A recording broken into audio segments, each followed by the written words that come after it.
매년마다 수없이 많은 영화들이 개봉이 되는데요. 우리 한국 영화 가운데 역대로 3위로 많이 본 영화가 2014년도에 개봉한 국제시장이라는 영화입니다. 1426만 명이 봤다고 하니까 아마 여러분들 가운데도 4분의 1은 국제시장을 보았다라고 생각하는데요.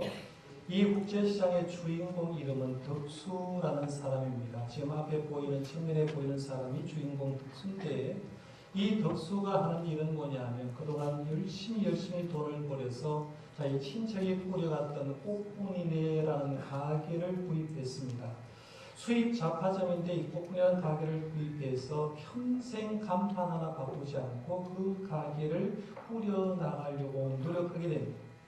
시대가 지나니까 그 가게도 오래되니까 재개발을 해야 된다라고 하고 주변의 사람들은 다 재개발에 찬성하지만 주인공 덕수는 재개발에 반대를 합니다. 그러니까 주변의 상인들이 당신 혼자 돈을 더 많이 벌려고 재개발에 반대한다라고 말하면서 주인공 덕수를 굉장히 미워합니다. 자식들조차 시대에 뒤떨어진 업종이라고 얘기하고 가게 이름이 뭐냐, 꽃분이가 뭐냐, 굉장히 촌스러운 이름이라고 얘기하면서 그 가게를 지켜나가는 아버지를 고라고 고집센 노인 취급을 합니다. 그러나 주인공 이 덕수 씨는 꽃분이의 가게를 정리할 수가 없었습니다. 이유는 자기 아버지와 자기와의 관계 때문에 그렇습니다. 6.25 전쟁 당시에 흥남철수 때 자기 아버지와 헤어지면서 아버지가 한 말이 부산 국제시장에 가면 꽃분이네라는 가게가 있는데 거기에 가면 너를 도와줄 사람이 있다라고 했고, 그 꽃분이의 가게라는 말을 듣고 부산에 와서 거기로부터 정착했기 때문에 전쟁이 끝난 다음에 남과 북이 갈렸지만 이 주인공 덕수의 마음속에는 언젠간 헤어졌던 그 아버지가 자기 가게에 불쑥 나타날 것 같았기 때문에 가게 이름도 가게도 절대로 바꾸지 않았던 걸 보게 됩니다. 남이 알지 못하는 비밀을 알고 있었기 때문에 주변의 사람이 그렇게 욕을 하고 가족이 욕을 해도 그 가게를 지켜나갔던 것을 보게 되는데, 세상 사람들은 예수 믿는 사람들을 이해하기 힘들다라고 얘기를 합니다. 때로 세상 사람들, 예수 믿는 사람들이 굉장히 고집이 세다라고 얘기하고 고집불통이라는 얘기들도 합니다. 이유는 물론 예수 믿는 사람의 고집스러운 면도 있지만 그들이 알지 못하는 것이 하나가 있는데, 예수 믿는 사람들만이 가지고 있는 보물을 그들이 알고 있기 때문에 예수 믿는 사람들은 세상 사람들과 다르게 사는 걸 보게 됩니다. 하나님 오늘 우리에게 주시는 말씀, 한 절 말씀이 바로 그 얘기인데요. 한 절 말씀이니까 같이 한번 읽어보겠습니다. 천국은 마치 밭에 감추인 보화와 같으니 사람이 이를 발견하고 숨겨두고 기뻐하며 돌아가서 자기의 소유를 다 팔아 그 밭을 사느니라. 아멘. 짧은 한 구절인데요. 이 한 구절을 이해하려고 하면 2000년 전 당시의 문화적인 배경을 알아야 됩니다. 지금 여러분 집에 돈이 많은 사람 집에 놔두지 않죠. 은행에 보관을 합니다. 수억 대 수십억이 있어도 별 걱정이 없습니다. 은행에 보관하면 됩니다. 집에 아무리 금덩이 많아도 걱정 없습니다. 왜냐하면 집에 도둑이 와도 뚫고 갈 수 없는 금고들이 만들어졌기 때문에 아무 염려가 없는데, 2000년 당시에는 은행이 없었고 금고가 없었습니다. 자기 집에 재물이 많고 귀중한 보물이 있다고 하면 그걸 보관을 해야 되는데, 보관을 어디에 했느냐 하면 항아리에다 보관을 했다는 거죠. 항아리에 보관을 해서 그 항아리를 땅 속에 감춰두면 제일 안전하다라고 생각했습니다. 마태복음 25장에 보면 예수님이 달란트 비유를 하는데, 5달란트, 2달란트 받은 사람 바로 가서 장사를 했다고 하는데, 1달란트 받은 사람은 성경 말씀에 보면 땅에 묻어두었다라는 표현을 했거든요. 왜 땅에 묻어두느냐면 자기 나름대로 그 1달란트를 잘 보관하기 위해서 땅에 항아리를 파고 묻어두는 것과 같은데, 문제는 이렇게 항아리에다가 보물을 넣어두면 문제점이 생길 때가 있는데, 전쟁이 나거나 난리가 났을 경우입니다.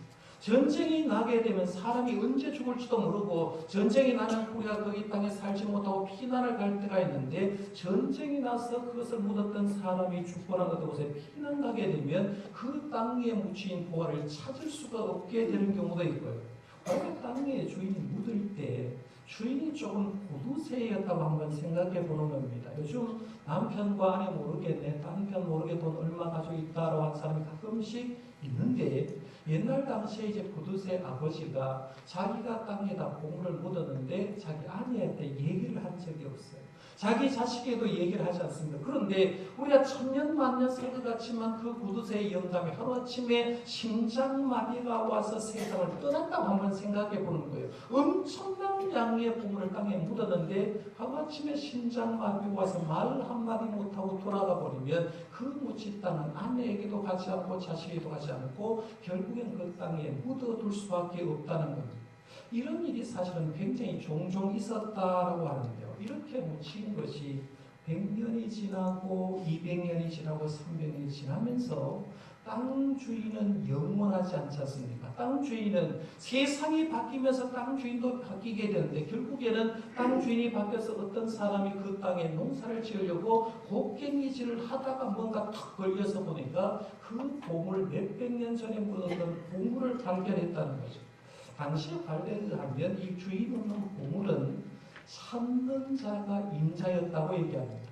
찾는 자가 임자였기 때문에 그렇게 자기가 소유를 했는데, 만약에 남의 땅을 빌려서 내가 농장을 했을 때 소작농이라고 해도 만약에 그 당시로 보면 일반적으로 얘기하면 그 소작농이 주인의 땅을 보다가 발견하게 되면 주인 반 나누고 자기 반 나누면 됐다는 거죠. 그런데 그때 당시에 대부분의 사람은 그것은 발견한 사람이 자기 거니까 주인한테 얘기를 하지 않고 자기가 채도 아무런 문제가 되지 않았을 때라는 겁니다. 그러면 발견한 사람이 자기가 소작농인데 돈은 없는데 발견하고 보니까 엄청난 양이 매장되어 있는 거예요. 엄청난 양이 매장되어 있으니까 이 사람을 다시 묻어두고 오늘 말씀해 보면 자기가 가진 모든 재산을 팔아서 그의 밭을 사느니라라고 얘기를 하는 거예요.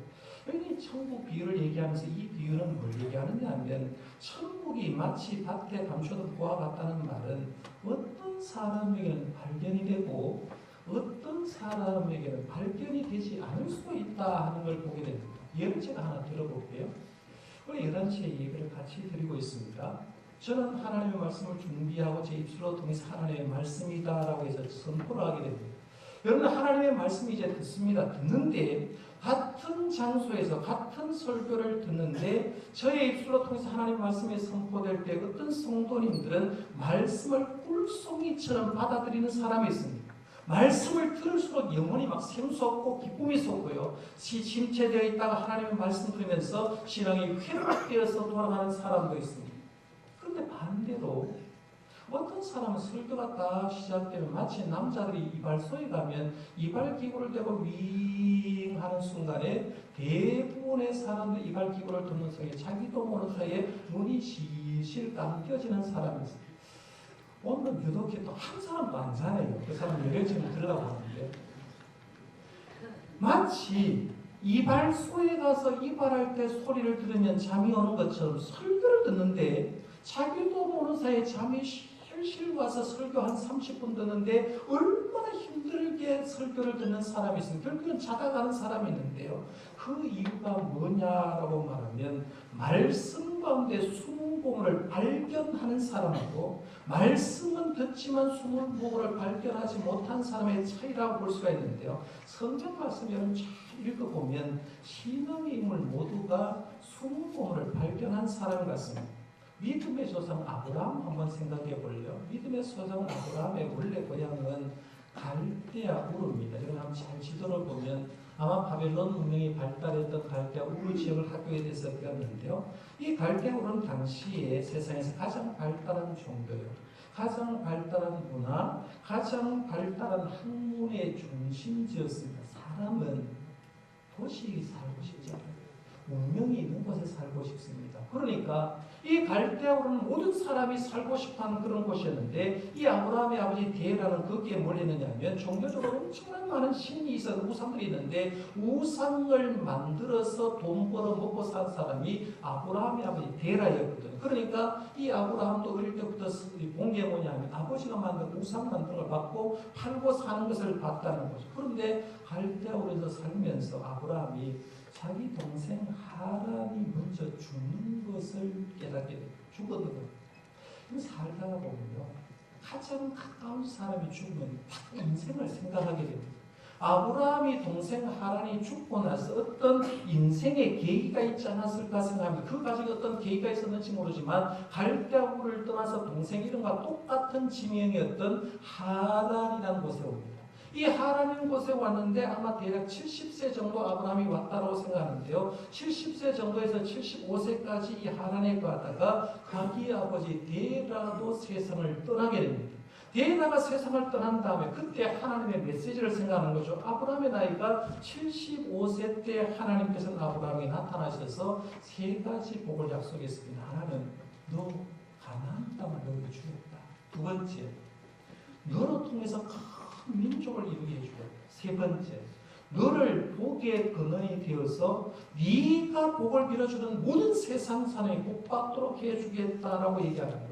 사실은 하나님 땅에 5년 정도 어느 정도 계실 때 기반을 잡았을 겁니다. 먹고 살만 했을 거예요. 그런데 75세 때 하나님께 부름받은 아브라함은 하나님의 주시는 보물을 깨닫게 되고 땅과 큰 민족과 복의 근원을 이루기 위해서 그 모든 것을 제쳐놓고 가나안 땅으로 왔던 걸 봅니다.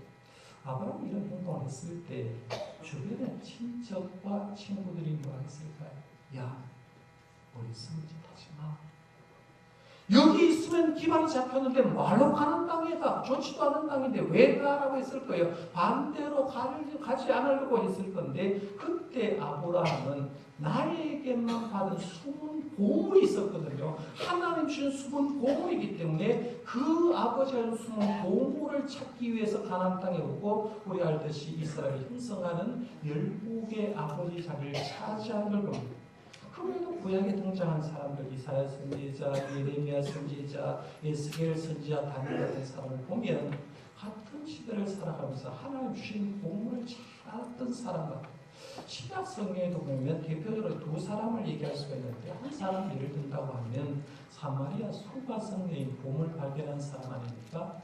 사마리아 수가성 여인은 요한복음 4장에 이제 소개를 되고 있는데요. 이 여인은 한마디로 말하면 한 사람에게 거절당하고 비웃음을 당한 여자입니다. 사람은 밥만 먹고 사는 게 아니라 인정받고 싶은 욕구가 있는 거예요. 인정받고 싶은. 근데 사마리아 살면서 이 수가성 여인은 사람들에게 인정을 받지 못했습니다. 이 사람은, 이 여인은 남편을 5번이나 거친 여자입니다. 한 남자하고 사는 것도 힘들다고 얘기하는데 5번 남자를 거치고 지금 6번째로 살고 있는데 정상적인 부부관계가 아닙니다. 그런데 얼마나 힘들었을까 생각해보고요. 이런 삶을 사니까 주변의 사람들이 자기를 향하여 비웃으니까 이 사람은 남들 다른 여자와 함께 우물에 물기를 오지 않고 그 뜨거운 태양빛에 정오쯤 사람이 없은 무릎 위에서 물을 길러 와서 물을 길렀던 그런 여자입니다. 그런 여자가 사마리아 수가성에 어느 날 왔는데 예수님이 그 자리에 먼저 와 계시는 겁니다. 예수님과 우연한 만남을 이뤘어요. 그런데 예수님과 우연한 만남 가운데 물 얘기로부터 시작해서 예수님이 뭐라고 하느냐면 이 물을 먹는 사람은 영원히 목마르고 계속 목마르지만 내가 주는 물을 먹는 사람은 영원히 목마르지 않는다라고 말하면서 내가 주는 물 영원한 생수가 누구냐면 내가 바로 생수다라고 얘기해 주는 거예요. 수가성 여인은 예수를 만나면서 숨은 보물 예수님이 메시아라는 걸 발견하고 그 발견한 순간에 물더미를 던져버립니다. 그리고 사마리아 수가성을 향해 뛰어가면서 하는 말이 내가 메시아를 만났다. 내가 메시아를 만났다라고 하면서 사마리아 수가성에 들어가서 복음을 전한 걸 보는데 그 이유가 뭐냐면 숨은 보물인 예수님을 발견했기 때문이라고.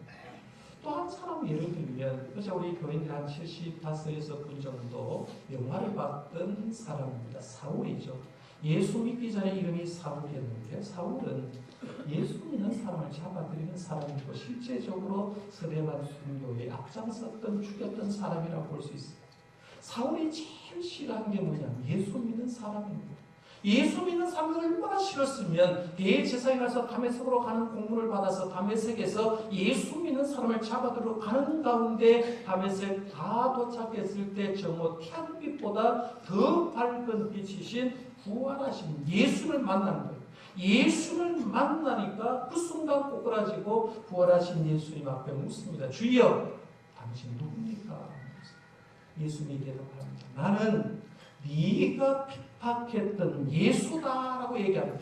예수다라고 얘기하고 그곳에서 부활하신 예수님이 살아있음을 확인하고 그 순간 삶이 180도로 전환되어서 나의 인생의 숨은 보물은 세상의 것이 아니라 예수님이 숨은 보물을 생각하면서 이 세상의 것을 배설물처럼 여기고 마지막에 로마에서 순교하면서 삶이 마감되는 사람입니다.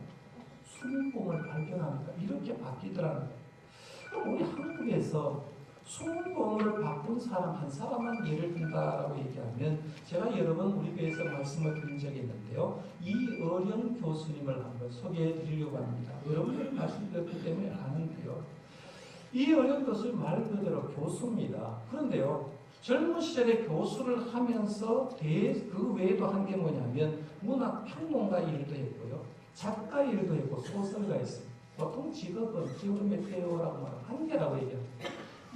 이어령 교수님은 젊을 때 좀 멋지게 살아보려고요. 남 하나 할 이 사람 3개, 4개 했습니다. 교수 일도 하고 평론가 일도 하고 작가 일도 하고 소설가 일도 했는데 그렇게 열심히 살았습니다. 한마디로 이어령 교수님을 일컬어서 하는 말이 우리나라 초대 그 문화부 장관을 여기 맡겨고요.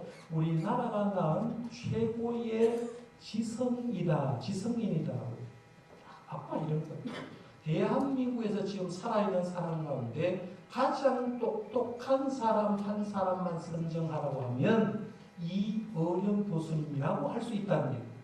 제가 왜 이렇게 장담하느냐 하면 우리 교인들이 300 넘게 출석하고 있습니다만은 우리 교인들이 이어령 교수님하고 지금 1대1로 만나서 컴퓨터 얘기를 하고 어떤 글을 쓰는 얘기를 하고 철학 얘기를 하고 문학 얘기를 했을 때 우리 교회 교인들 가운데 이어령 교수님을 당할 사람은 없습니다. 지금도 이어령은 컴퓨터 몇 개 갖다 놓고 컴퓨터에 작업을 하는 사람이거든요. 엄청나게 빠릅니다. 글을 딱 쓰면 자기가 쓰는 펜이 벌써 컴퓨터에 입력돼서 글로 나오는 그런 삶을 살고 있는 사람입니다. 최고의 지성입니다. 이 사람은 자기 스스로가 젊은 시절에 나는 무신론자다라고 했어요. 그런데 75세부터는 이 사람이 바뀌었습니다. 나는 무신론자가 아니라 나는 지금부터 옛날부터는 지성의 세계에 살았지만 지금부터는 신앙의 세계, 영성의 세계에 관심을 가지고 사는 사람이다라고 얘기합니다. 그 이유는 뭐냐면 2가지 이유 때문입니다. 하나는 뭐냐면 이어령 교수님이 그렇게 문학을 좋아했는데 첫 번째는 원초적인 고독 문제는 해결이 안 되더라고요. 문학을 하고 지성이 있으면 우리 생각에 그의 속이 꽉 차 있어서 누가 보더라도 저 사람은 행복한 사람처럼 보였는데 이분이 75가지 인생을 살아보면서 그렇게 문학을 하고 지성의 사람인데 자기의 마음을 들여다보면 공허함이 있었다는 거죠. 공허함. 그 공허함을 어떤 것도 메울 수 없었다는 걸 스스로 깨닫게 되는 거예요. 2번째 이유는 뭐냐면 사랑하는 딸 이민아 씨라고 이제 목사님이 돼서 마지막에 돌아가셨습니다만은 딸의 죽음 앞에서 문학도 맥을 못 쳤고 딸의 죽음 앞에서 자기가 그렇게 소중하게 여겼던 그 많은 돈도 아무 의미가 없는 것을 깨닫기부터 시작하면서 내가 지성으로 살았던 삶이 잘못되었다. 이제는 영성의 삶을 살게 되겠다라고 그렇게 결정했다는 거예요. 그가 쓴 책 가운데 지성과 영성의 만남이라는 책이 있는데요.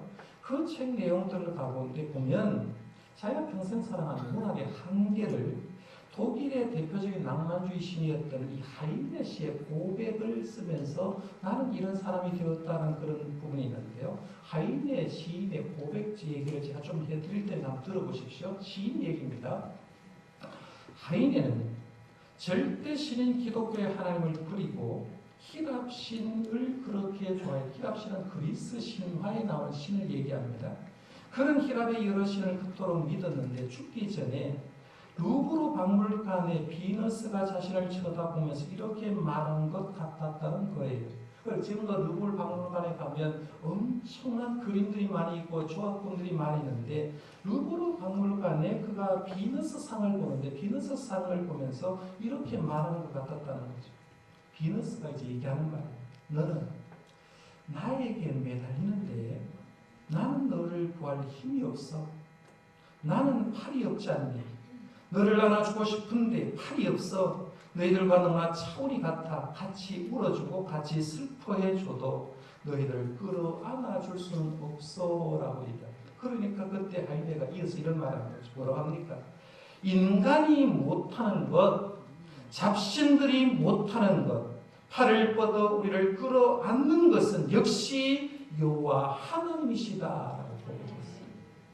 그런데 하이데가 비너스에게 그런 말을 한번 들어보십시오. 비너스가 이렇게 생겼지 않습니까? 또 가까이에 보면 팔이 없어요. 비너스가 하이데에게 하는 말입니다. 나는 너를 구할 힘이 없어.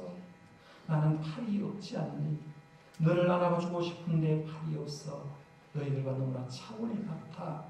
같이 울어주고 같이 슬퍼해도 너희들을 끌어안아줄 수는 없어. 이 어려운 교수가 발견한 게 이겁니다. 문학의 한계를 얘기하는 거예요. 문학의 한계는 도와줄 수가 없다는 거죠. 울어줄 수는 있다는 거죠. 공감해 줄 수가 있는데 안아주고 위로해 줄 힘이 문학에는 없다는 걸 깨닫고 그 안아줄 수 있는 분이 누구냐면 자기가 75세에 만난 하느님 예수 그리스도만이 내 힘든 것을 안아줄 수 있는 분이었다고 고백하면서 지성의 세계에서 영성의 세계로 옮겨지고 지금도 영성의 세계에서 주님의 복음을 증거하는 삶을 사는 거예요. 제가 설교 제목을 숨은 보물이라고 했는데 이 숨은 보물은 천국 비유기 때문에 천국 얘기도 하지만 사실은 천국의 주인공이 누구냐면 예수님이라고 얘기한다고 하는 숨은 보물은 예수님이라고 할 수 있죠. 그러면 숨은 보물 예수님은 어떤 분입니까? 이렇게 물으면 어떻게 대답할래요? 예수님은 인간의 몸을 이 땅에 오셔서 우리와 같이 울고 웃으셨어요. 사람은 겪어봐야 어려운 사람의 심정을 이해합니다. 무슨 말이냐면 여러분이 어릴 때 굉장히 어려웠던 사람들은 지금도 어려운 사람 보면 도와주고 싶은 생각입니다. 어릴 때부터 어려움을 전혀 몰랐던 사람은 어렵게 사는 사람은 이해를 못하는 사람이 있습니다. 겪어보지 못했기 때문에. 그런데 예수님은 어릴 때 인간의 몸을 입고 오셔서 목수의 아들로 굉장히 가난한 삶을 살았다는 거죠. 그러니까 그 당시에 아무리 어렵고 처한 사람이라도 예수님보다 더 어렵게 산 사람이 없으니까 누구나도 만나면 주님은 위로해 줄 수 있었다는 얘기입니다. 그리고 그것만 해준 게 아니라 예수님이 이 세상에 있는 많은 사람의 죄를 대신해서 마지막 유월절 제사를 드리게 되는 거죠. 그리고 성찬 예식을 제정하면서 예수를 믿음으로 통해서 생명의 길을 열어줬고 예수님은 죽으심으로 끝나는 게 아니라 3일 만에 부활하심으로 우리도 부활의 길을 열어주신 분이 바로 우리가 믿고 있는 예수님인 줄 믿으시길 바랍니다. 이것이 예수님의 숨은 보물입니다. 그러면 예수는 우리 아픔을 공감할 뿐만 아니라 영원한 생명을 주신 분인데요. 예수님은 그럼 자꾸 믿으라고 하는데 믿으면 어떤 변화가 일어나는 거예요? 제 말이 아니라 성경 몇 구절을 인용하려고 하는데요. 첫 번째, 예수 믿으면 개인의 변화가 일어납니다.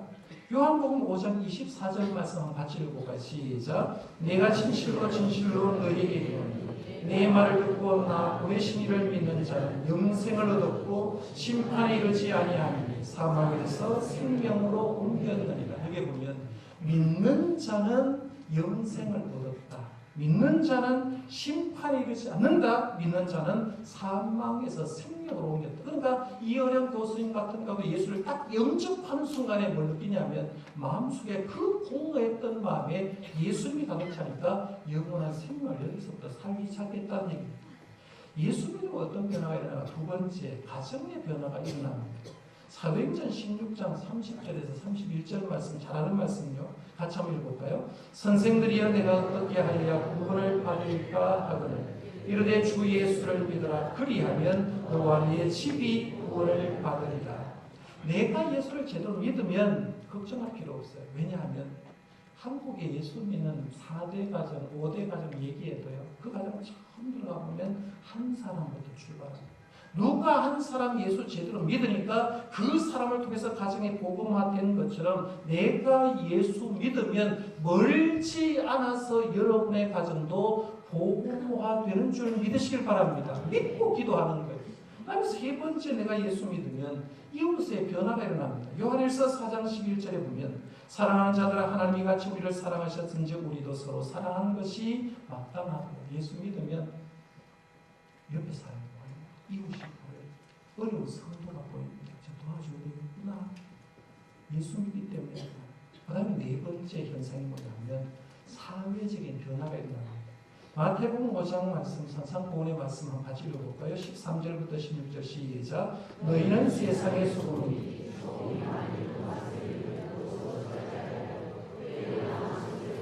다만 밖에 버려져 사람에게 밟힐 뿐이니라. 너희는 세상의 빛이라. 산 위에 있는 동네가 숨겨지지 못할 것이요 사람이 등불을 켜서 망라에 두지 아니하고 등경비에 두나니 이러므로 집안 모든 사람에게 비치느니라. 이같이 너희 빛을 사람 앞에 비치게 하여 그들로 너희 착한 행실을 보고 하늘에 계신 너희 아버지께 영광을 돌리게 하라. 아멘. 부패된 세상은 예수 믿는 사람이 들어가서 소금 역할을 하게 되면 썩지 않는다고 했어요. 어두운 세상에 예수 믿는 사람이 들어가게 되면 어둠이 밝혀진다고 얘기합니다. 물론 지금 방송가에 지난주 중에도 오늘 목사님의 성적인 문제, 어느 교인의 문제라고 하니까 일부 사람 때문에 기독교가 욕을 얻어먹고 있는 시절이지만 여러분이 분명히 알 건, 내가 예수를 제대로 믿고 우리가 제대로 믿으면 사회가, 어둡던 사회가 밝아지고요 부패된 사회가 정결하게 유지되는 줄 믿으시길 바랍니다. 예수 믿으면 이런 역사가 일어나는 거죠. 제가 오늘 청동원 전도주일 설교 제목을 숨은 보물이라고 얘기를 했어요. 이유는 뭐냐면 보물을 발견한 사람도 있고 발견하지 못한 사람도 있기 때문에 숨은 보물이라고 얘기하는 거죠. 오늘 처음 오신 분들 한번 들어보시길 바랍니다. 제가 여러분 오늘 처음 한 10분 정도 지금 새롭게 와 계시는 것 같은데요. 제가 한번 설교를 한다고 여러분이 변화될까? 변화되지 않습니다. 미국 에머리 신학교 복음전도학 교수였던 조지 헌터 교수님이 이런 말을 했습니다. 30년 전에 한 사람이 예수를 영접하려고 하면 5번의 의미 있는 만남이 필요했다라고 해요. 근데 지금은, 오늘날에는 한 사람이 예수님을 영접하려고 하면 12번에서 20번의 너치가 필요하다고. 이 너치라는 말은 뜻이 뭐냐면 팔꿈치로 살짝 찌르다는 얘기고 의미 있는 충격을 받아야 된다는 얘기입니다. 왜 30년 전에는 5번만 의미 있는 만남이 일어나고 말씀을 듣고 진림을 받았으면 예수 믿었는데 요즘은 12번에서 20번 정도 만나야 예수 믿는가? 이유는 간단합니다. 현대인의 영성, 영적 신경이 그만큼 무디어졌다라는 말입니다. 현대인은 너무 자기중심적이고 성공주의에 빠져있고 물질주의에 관심이 있다가 보니까 정작 그것을 가져도 갔으면 공허한데 75년 인생 살아가면서 그게 최고라고 살았던 이어령 교수님처럼 공허한 마음을 가지고 있음에도 찾을지 않는다는 거죠. 그래서 제가 바라기는 오늘 처음 오신 분이지만 여러분에게는 제가 하는 설교가 12번에서 20번의 긍정적인 자극이 되는 설교가 되기를 바랍니다. 어떤 분은 마지막 설교가 되었어요. 제 설교를 듣고 내가 숨은 보물을 나도 찾아야 되겠다, 발견했다고 생각하고 예수를 믿는 하나님의 사람으로 전환되시기를 바랍니다. 이미 신앙생활하고 있는 성도님들도 한번 들어보십시오. 어제 사도 바울 영화를 보신 분들 특별히 한번 생각해 보십시오. 사도 바울이 로마 감옥에 30년 정도 목회를 한 다음에 로마 감옥에 갇혀서 생활하는 것을 어제 100분 이상 영화를 보셨습니다. 사도 바울 로마 감옥에서 빌립보 교인들이 이렇게 편지를 썼습니다. 내가 이미 얻었다 함도 아니요 온전히 이루었다 함도 아니라고 오직 내가 그리스도 예수께 잡힌 바 된 그것을 잡으려고 달려가는 것입니다.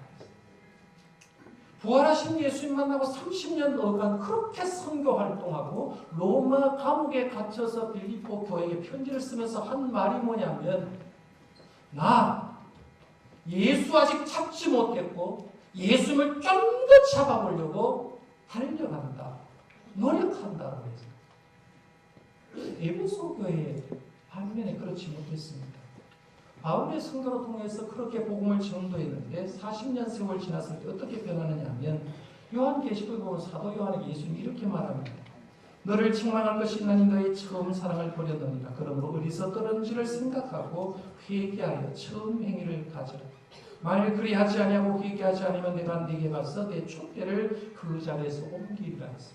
너 처음 사랑 버렸다. 복음 영접한 지 40년 된 에베소 교회를 향한 주님의 말씀입니다. 여러분은 로마 옥중에 있으면서 30년, 40년 세월 복음을 전개했지만 아직도 보물인 예수님을 찾으려고 노력했던 사도 바울과 40년 세월 지날 때 첫사랑 다 잃어버렸던 에베소 교인들 가운데 어느 위험입니까? 바울입니까? 에베소 교인입니다. 어느 위험의 신앙생활을 지금 하고 있습니다. 처음으로 원점으로 돌아가서 다시 서론적인 얘기를 합니다. 우리 살아가면서 어느 날 어느 주식이 폭등할 거라는 소리를 들었습니다. 정확한 정보입니다. 어느 특정 지역이 개발된다는 소리를 들었습니다. 정확한 정보입니다.